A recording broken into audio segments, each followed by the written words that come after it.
સુરત શહેરના પાલ વિસ્તારમાં આવેલ હોટલમાં પતિએ પત્નીને મોતના ઘાટ ઉતારી હોવાની ઘટનાથી ચકચાર મચી ગઈ છે.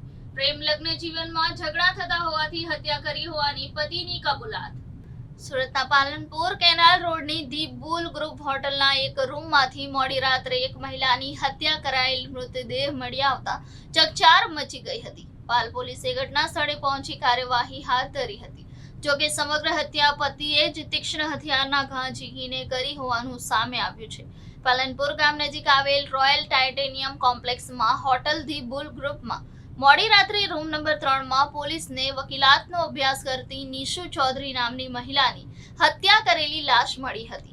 આરસામાં નિશુના પતિએ અડાજણ પોલીસમાં હાજર થઈ કબૂલાત કરી હતી કે બંનેએ પ્રેમ લગ્ન કર્યા હતા. બંને વચ્ચે કેટલાક સમયથી ઝઘડો ચાલતો હતો, જેથી ગતરોજ તેઓ હોટલમાં રોકાયા હતા, જ્યાં પત્નીએ ચપ્પુના એટલા બધા ઘા માર્યા હતા કે પત્નીનું પેટ ફાટી ગયું હતું. પાલ પોલીસે પતિ મનીષની પૂછપરછ હાથ ધરી છે. બંને પાલનપુર જગાત નાકાની વિદ્યાકુંજ સ્કૂલ પાસે રહેતા હતા, તો કયા કારણોસર ત્યાંથી માંડ 1 કિલોમીટરના અંતરે હોટલમાં ગયા.